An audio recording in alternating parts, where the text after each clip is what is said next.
Malheureusement, plus de 80% d'entre vous qui regardent nos vidéos ne sont pas encore abonnés. Nous vous prions de vous abonner pour nous soutenir afin d'atteindre les 200 000 abonnés. Inch'Allah. As-tu grandi en entendant que les riches n'iront pas au paradis? Que Allah aime les pauvres et que ce sont eux qui entreront les premiers au paradis. C'est ce que beaucoup d'entre nous ont entendu depuis l'enfance. Nos parents, nos voisins, parfois même nos maîtres religieux nous l'ont répété. Et à force de l'entendre, on l'a cru.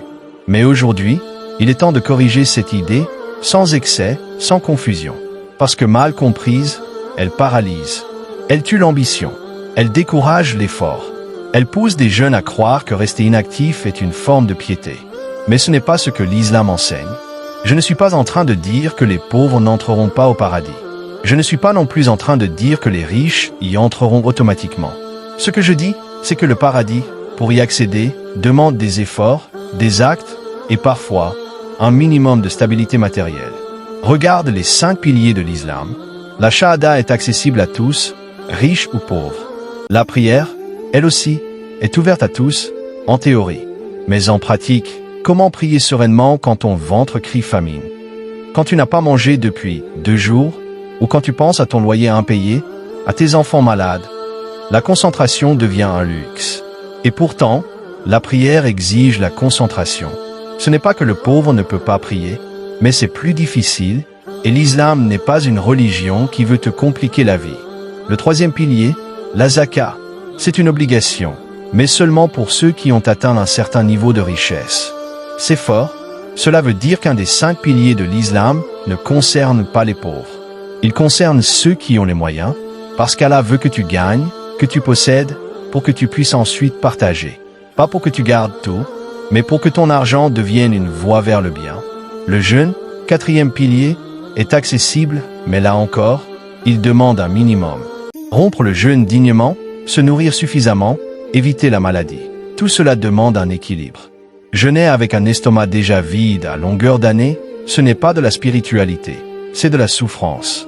Et Allah ne veut pas la souffrance gratuite. Allah n'est pas un Dieu sadique. Il n'a jamais voulu que tu sois dans la misère. C'est l'humain, parfois, qui se résigne à la pauvreté et l'appelle volonté divine.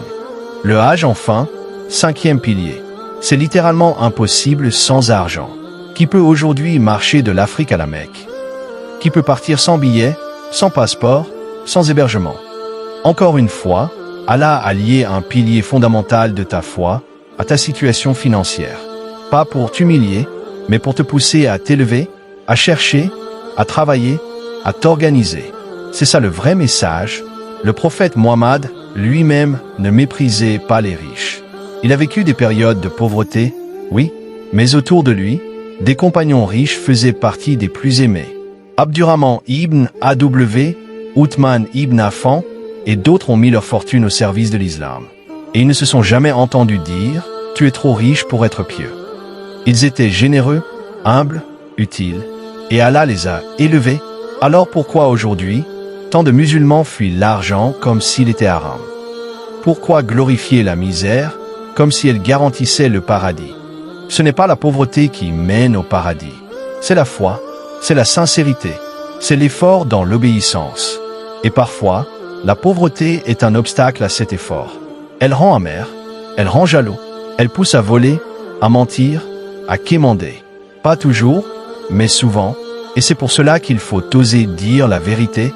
Dire « Inch'Allah », c'est magnifique, mais dire « Inch'Allah » sans rien faire, c'est se moquer de soi-même.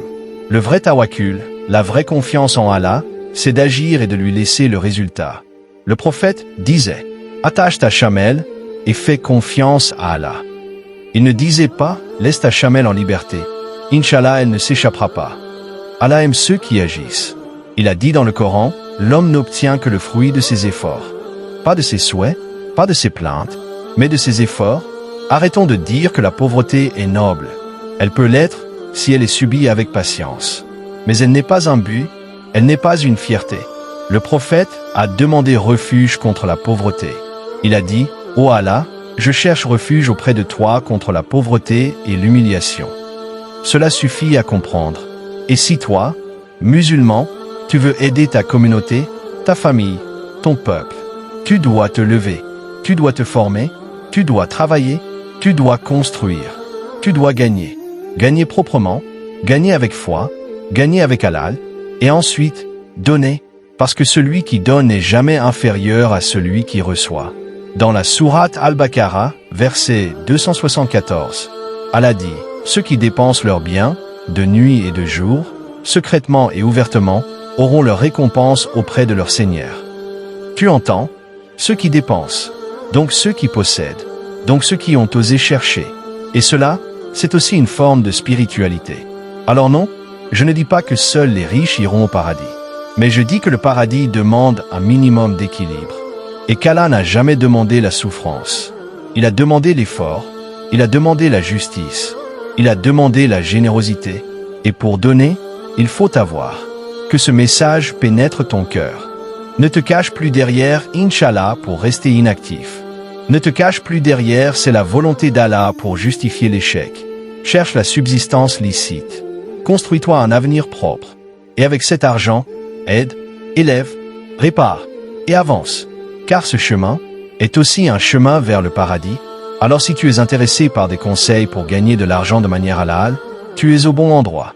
Sur cette chaîne, en plus de notre thème principal qui est le rapport entre le Coran et la science, tu trouveras une deuxième playlist dédiée chaque semaine aussi à des vidéos pratiques et fiables sur comment générer des revenus licites halal.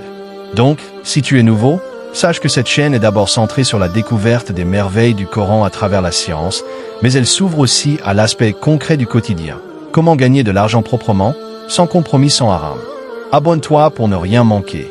Active la cloche et rejoins notre communauté qui grandit chaque jour. Ici, on avance ensemble dans la foi, la connaissance et l'éthique. À très vite. Inch'Allah. Malheureusement, plus de 80% d'entre vous qui regardent nos vidéos ne sont pas encore abonnés. Nous vous prions de vous abonner pour nous soutenir afin d'atteindre les 200 000 abonnés. Inch'Allah.